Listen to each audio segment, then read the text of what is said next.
Hey guys, welcome back to another episode of I Am Legion for Dying Light 1 and 2. My name is Jason, the creator, and I wanted to give a quick summary update for this latest update that's getting ready to drop on the Nexus. So a lot of great feedback from you guys over the last couple of weeks. Thank you so much for all your continued feedback, letting me know what you're seeing.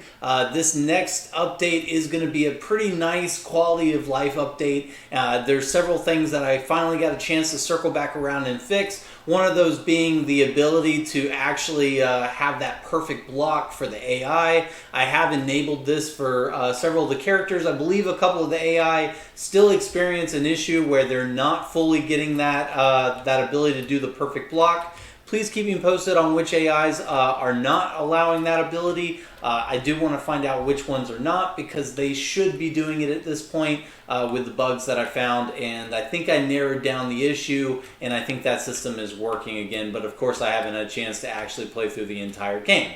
So please keep me posted. I look forward to hearing.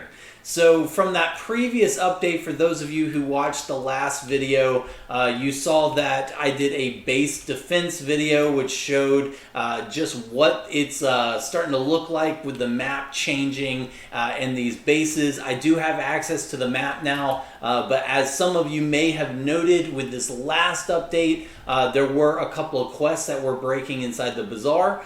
So I'm actually heading that direction now to show you guys kind of the update that's come from that.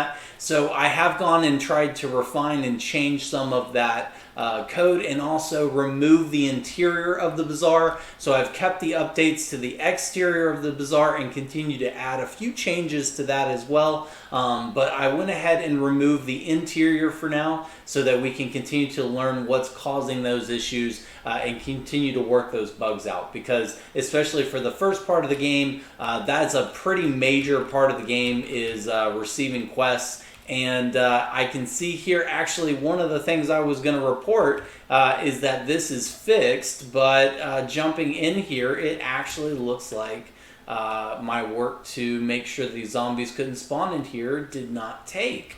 So I'm guessing this is coming from spawning so far away. As I'm going back into this cell, it's continuing to dynamically spawn the zombies inside this area. If you place UVs, so with the base building update, if you go around and place some of those those UV lights, it should prevent them from spawning in this area. But I am continuing to learn a lot about the map system, and so I do apologize.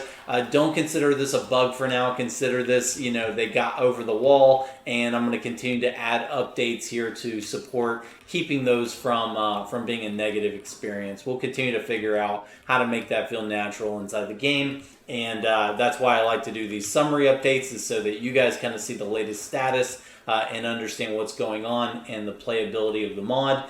So everything appears to be running well. There are still a couple of bugs here and there, but like I said, I appreciate you guys always coming back and supporting this mod and giving the feedback. That's what makes this mod better, and I truly appreciate the community's efforts to give that feedback.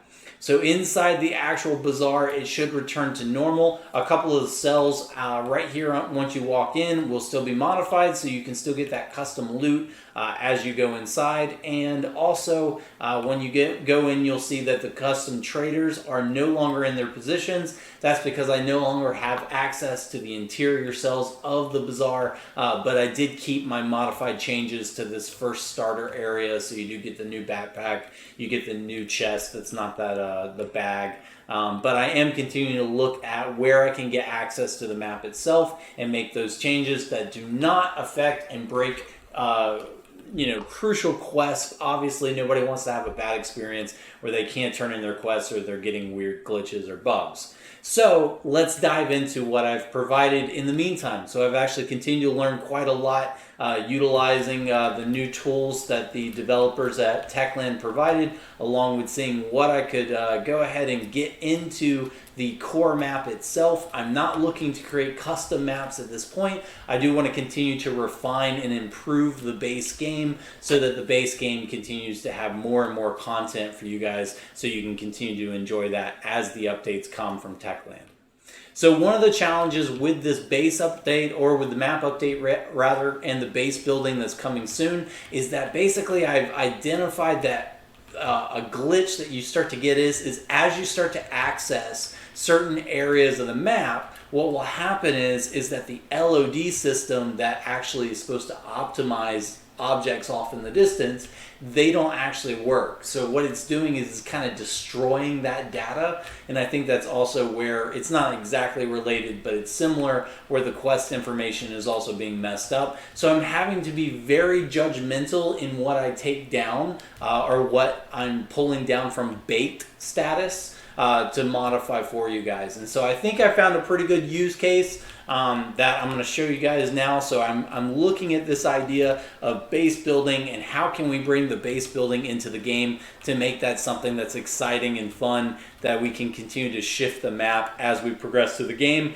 And I'm excited to show you guys this new addition to the map. So this is my first little pass here at a player home to give you guys kind of a new fun place to enjoy. So you will now find inside, if you do the Data5 optional, you will now find updated windmills around the map. So this is one of the offline windmills. It's online, but it's not fully developed. What I did is went through the bottom here and actually updated it to where it's really supposed to be more post-apocalyptic. It's designed as a kill box. So I really like this first part because it's basically designed to bring the enemy close without allowing them to get actually all the way in. And what that allows you to do, especially with a lot of the new ranged weapons, is sit here and pump out death outside these gates. So you can bring your enemies close and get them outside the gates. I have identified that there are some challenges with the nav mesh system inside the game. So they bake all that information in the nav mesh. For those of you that don't know, is basically the pathing system for the AI.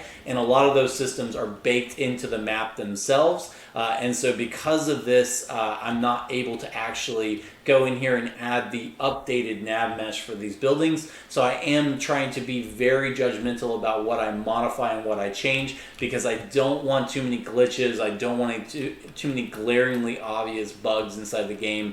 And so this is supposed to be a more topical addition that, as I can tell so far, does not break or affect your game. But let me show you guys some of my favorite, or one of my favorite parts here. So if you head upstairs, I've created a new area for your bed. So you now have this nice little area where you've got your stash and then you've got your bed.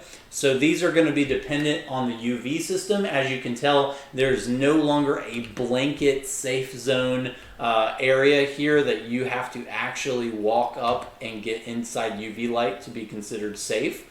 And so because of that, that's a theme that I'm going for throughout the map in the areas that I can affect without causing any issues. And I'll head over to show you guys. So one of the challenges here, and I do want your guys' feedback on this because, you know, I do care about this. I don't want immersion to be broken here. So with this exact piece that I had to tear apart to get access to this, it also gave me full access to the PK bases as well, the other windmills and the survivor windmills.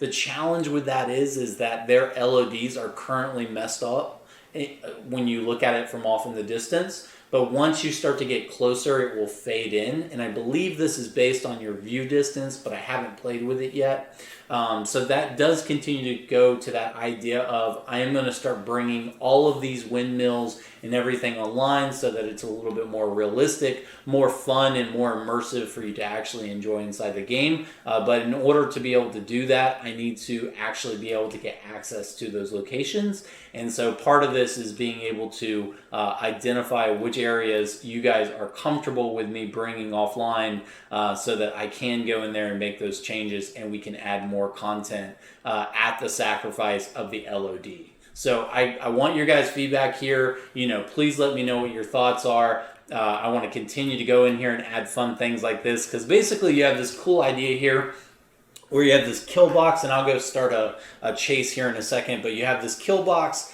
you know, kind of down around you beneath. If you go up top and you get overwhelmed, if they continue, because basically you have to stand here in the UV light to end the chase, but if you want to continue the chase, you could actually just jump out. So I've added one in all directions so you can quickly get outside the base and get going. So if you want to continue to head on without actually having to go downstairs, you can. And I have tried to make this to where you can see here, it is kind of challenging to get up to this bar, but you can quickly get inside the base as well. So this is meant to be a kind of a fun way to dive in and out of your safe house here.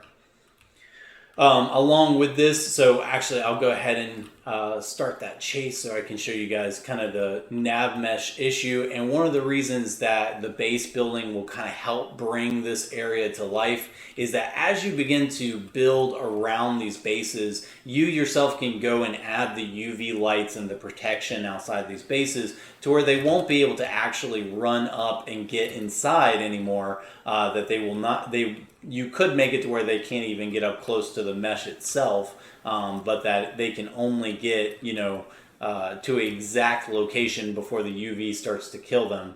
It's kind of up to you with the items that are provided. So far you have those spiked barrels, and you also have UV lights that will allow you to kind of define where you want the chase and how you want the different enemies to be able to get close to your base. I've actually never had the Demolisher get this close from a... Oh, come on. That's my bad. I was so excited, and then I lost the Demolisher, I think. Let me see if he's still there. Let's see if he's still out here.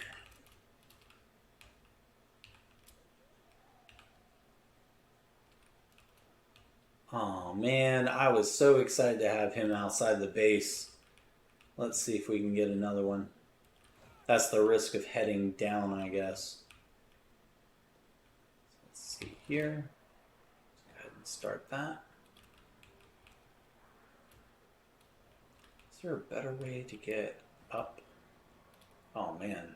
So he just kind of always spawns there. Oh, this time is a goon. Well, he's not going to be able to really get over here. And I have started adding different locations to the map where you will have the idea of random encounters coming in as well.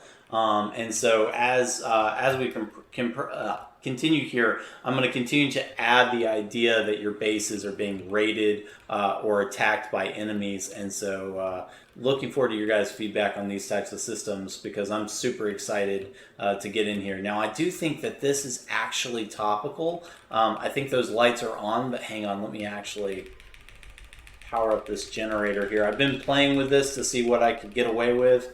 And let's see if this actually...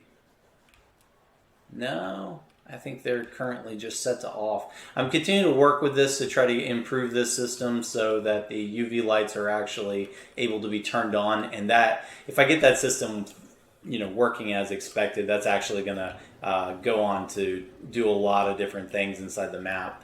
So stand by for that improvement. But also you've got kind of these swing boxes here, so I actually really enjoy these, where if they get too close up here on the walls, you can actually chop through the gates as well, and so you can kind of bring them up. But because of the nav mesh issue, they're not currently able to path into the building here, and so again, this does create kind of the challenge of what's challenging versus what's, just allowing you to endlessly farm. Again, open to your guys' feedback here. I want to make systems that are more fun and opening up new possibilities to the experience, and not making things too cheater or too hacky.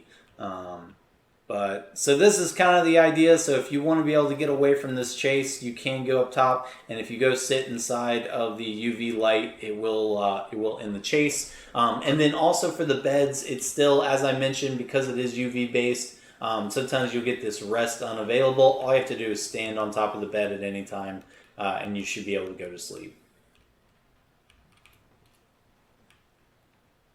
All right, let's go ahead and head over to the PK base. Actually, let me end this chase. I don't think I'm going to last very long if I don't. Just kind of go in here and crouch for a second. Let me talk about some of the other fixes. So I did spend a little bit more time with the spawn system. I did detect a bug that was causing, a lot of people were reporting they were getting banshees all over the map. So I took a little time and fixed that issue. So the spawn system should work better.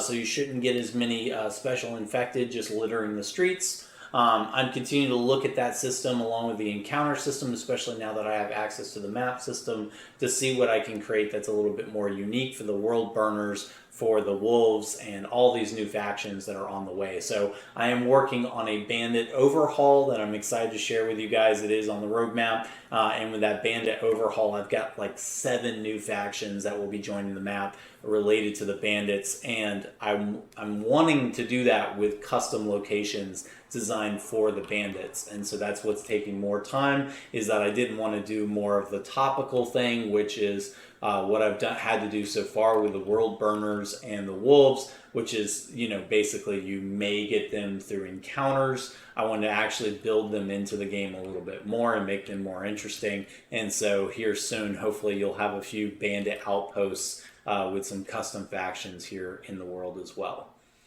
So spawn update has been changed or fixed. I was able, as I mentioned, to get that perfect dodge system working properly. There's been a couple of additional quality of life changes to the AI, so I am continuing to try to identify where there's bugs in the AI to get their behavior updated. Sometimes it's, with these latest updates, it's one of those things of where it'll be a glitch either due to an event or something going on that you never really know whether to fix the issue or if it's worth fixing yet, or if you should stand by until after the event. Currently, just so you guys are aware, that P is still present at the end of the changelog last time I checked. And so because of that, technically it means that there is injected code into the game from the event. They have not pulled that out completely according to the system I'm used to there. And so because of that, just know if you're playing online that there could be bugs. I've been playing for a while now, trying to test out for bugs, and I think things are running pretty smooth and doing well. But if you continue to find those bugs, just let me know and keep me posted on what you're seeing. So for now, each one of these systems or each one of these posts will be the same. So you'll get this base throughout the world, or at least for the first city. But as we go, that's actually what I'm excited about, is that I do have the ability to make custom locations unique to each one. So as we go, I look forward to your guys' feedback, because I would like to try to get in specific bases at each location, so you kind of have cool new places to go find and take over and do your base building with.